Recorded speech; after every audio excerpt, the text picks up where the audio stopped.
Sainte Bible. Quand j'ai vu ça, ma joie était partie quoi.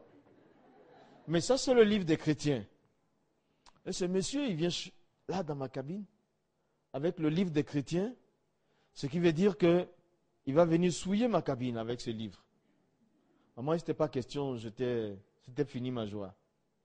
Et il vient, c'est une petite cabine, il y a un lit, il y a une table, il y a une chaise, et puis il y a là-bas la douche. Ce qu'il fait, il s'assoit sur le lit. C'est l'endroit le plus confortable. Et puis c'est lui le patron, je ne peux rien dire. Il est assis donc sur le lit, mais il dépose sa Bible, donc sur mon lit. Et puis je pense qu'il a déposé là où je mets la tête.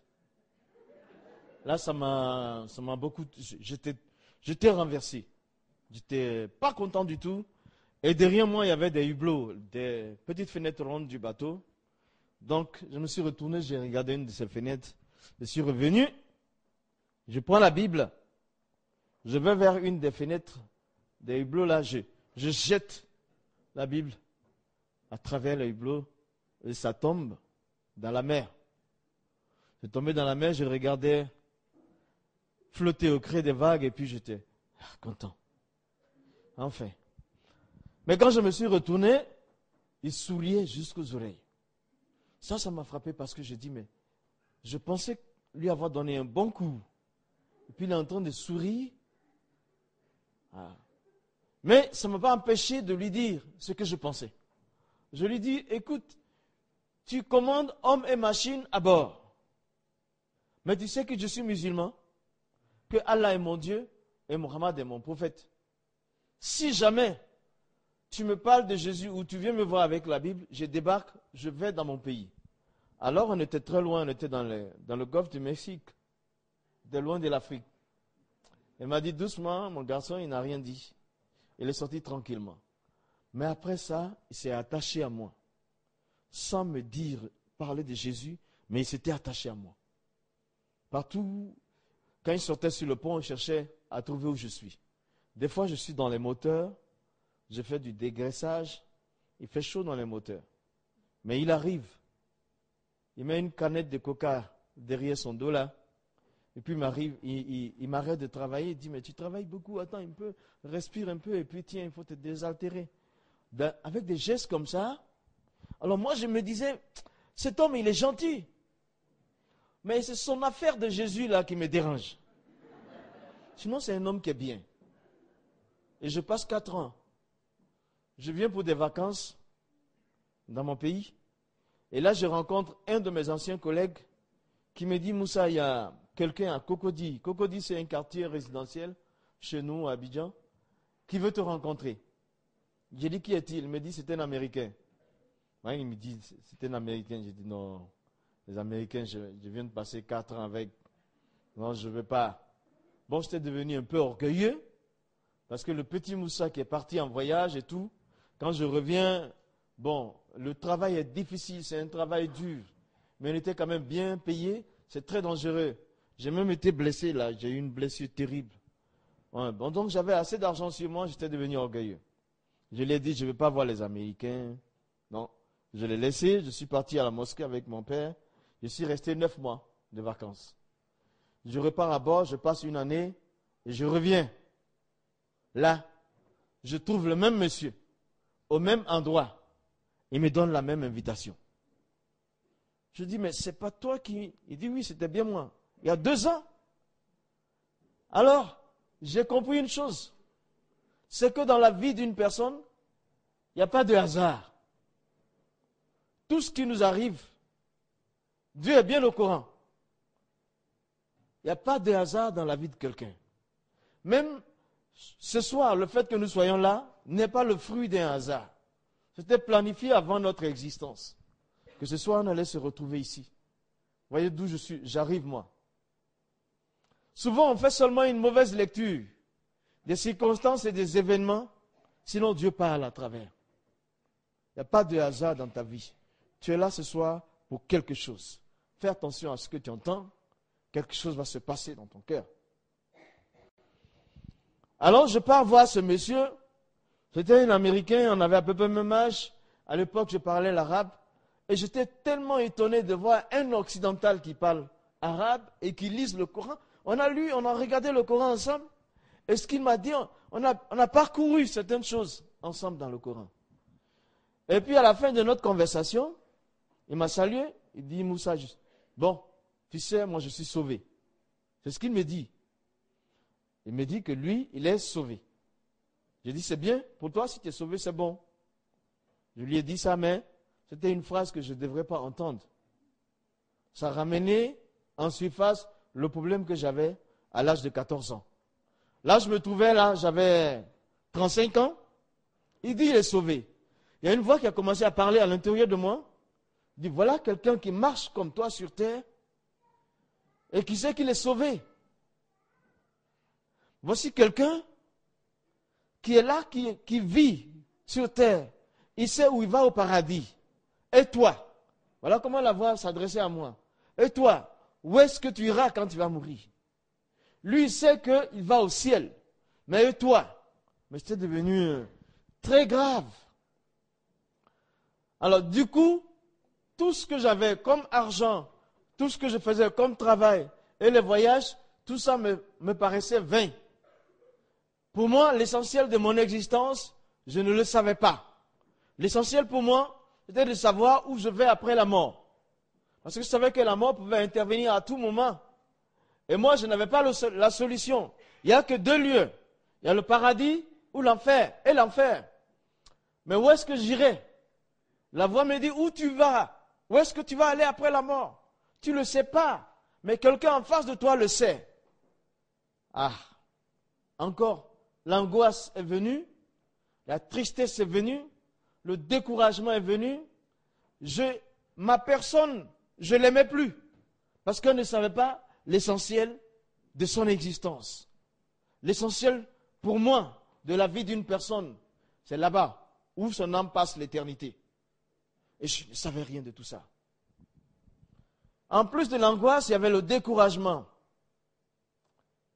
Et puis donc, j'étais très mal à moi.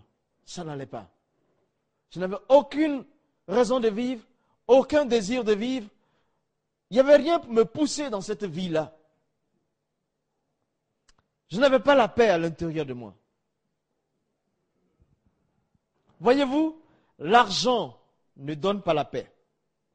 Le plus bel homme, la plus belle femme, les titres, les voitures, les belles maisons ne peuvent donner la paix.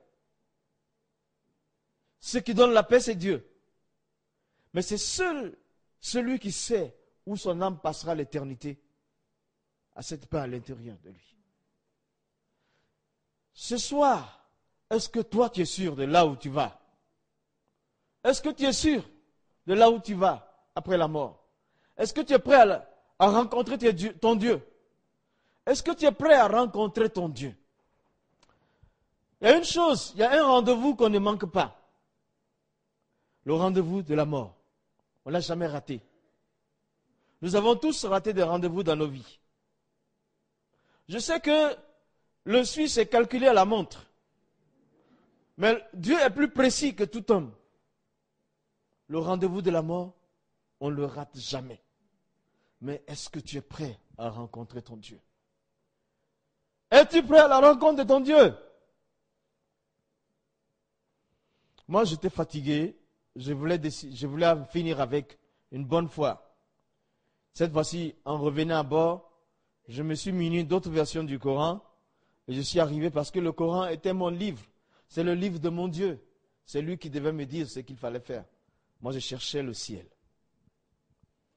Le soir, quand je finis de travailler, je suis dans ma cabine, après ma prière finale, je commence à lire le Coran, mais cette fois-ci, c'est précis. Je veux que le Coran me dise comment, de mon vivant, je veux savoir ma destinée dans l'au-delà. Je veux savoir où mon âme va résider. Alors je regarde dans le Coran, dans la sourate 100. Sourate, c'est chapitre. 100e sourate, à partir du verset 3. Il dit, Inna lisana li rabbihi lakanudun. وَإِنَّهُ عَلَى ذَلِكَ لَشَهِيدٌ وَإِنَّهُ لِحُبِّ الْخَيْرِ لَشَدِيدٌ. Ça veut dire, l'homme est ingrat envers son Seigneur. Et il est témoin de cela. Le Coran disait que tout être humain est ingrat envers Dieu. Et nous savons tous que l'ingratitude, c'est le péché. Ça veut dire que tout le monde pêche contre Dieu. Et ça voulait dire que moi, je pêche contre Dieu. Non seulement ça, que je suis témoin de mon péché, mais que je sais que Dieu sait que je pêche, et je sais que Dieu sait que je suis témoin du péché que je commets. C'était clair. Le Coran dit, je suis pécheur. D'accord? Je n'ai pas demandé à exister. Je suis venu sur la terre, et je regarde, ma nature est révélée. Je suis pécheur. Mon problème là, maintenant je sais que je suis pécheur. Je ne refuse pas ça. Mais comment, en tant que pécheur, je peux aller au paradis? Je suis pécheur, je veux être sauvé. C'est ça qui m'intéresse. Je suis pécheur, je suis ingrat envers Dieu. Je veux aller au paradis. Qu'est-ce qu'il fait pour moi? Voilà mon problème. Et moi, je voulais le savoir. Plus tard, ce serait trop tard, c'est maintenant. La sourate 101 du Coran, qui est la voisine de la sourate 100, à partir du verset 3 aussi, il dit فَأَمَامًا سَاكُلَتِ مَوَازِنُهُ فَهُوَ فِي عِيشَةٍ رَاضِيَةٍ وَأَمَامًا كَافَّتِ مَوَازِنُهُ فَأُمُّهُ هَاوِيَةٌ وَمَا أَدْرَاكَ مَا هِيَهَا نَارٌ حَامِيَةٌ. Alors la traduction en français c'est: si tes bonnes œuvres surpassent les mauvaises, alors tu iras au paradis. Si c'est le contraire, tu iras dans le feu ardent. Alors j'ai commencé à m'interroger. La 100e sourate me dit je suis pécheur. Et la 101e me demande de faire plus de bonnes actions que de péchés. Alors je me dis, comment en tant que pécheur, mes actions bonnes vont surpasser le péché? Et puis là, j'avais 35 ans. Je n'avais pas la comptabilité de mes actions, ni bonnes ni mauvaises. Ça veut dire aussi que je ne pouvais pas savoir là où mon âme allait séjourner. C'était encore très dur pour moi. Là, en ce moment, je pesais 80 kilos. Et par rapport à ma situation, à la réflexion, aux pensées et aux recherches pour le salut de mon âme, de 80 kilos, je suis tombé à 60 kilos. Donc j'ai perdu 20 kilos. Et les autres membres d'équipage qui m'observaient, me connaissaient, me demandaient: qu'est-ce qui t'arrive? Qu'est-ce qu'il y a? Est-ce que je peux leur dire que j'ai un problème avec Dieu? Ils ne me comprendraient pas. Parce que ceux qui travaillent en mer, leur vie se limite à l'alcool, même à la drogue, et aux femmes et à l'argent. C'était ça le plaisir chez eux. Moi, je ne goûtais pas à tout ça. On se droguait à côté de moi, on s'injectait à côté de moi. Mais ça ne m'a pas intéressé. Mon problème, c'était ça, le ciel. Comment je vais faire pour aller? Et je leur dis, je n'ai rien. J'avais un problème avec Dieu. Ce soir, est-ce que toi, tu as un problème avec ton Dieu? Est-ce qu'il y a une muraille dans tes relations avec Dieu? Entre toi et Dieu, y a-t-il un problème? Si tu as un problème dans tes relations avec Dieu, si tu as un problème entre toi et Dieu, il faut le régler le plus tôt possible. Parce que tu ne sais pas quand tu seras devant lui pour rendre des comptes.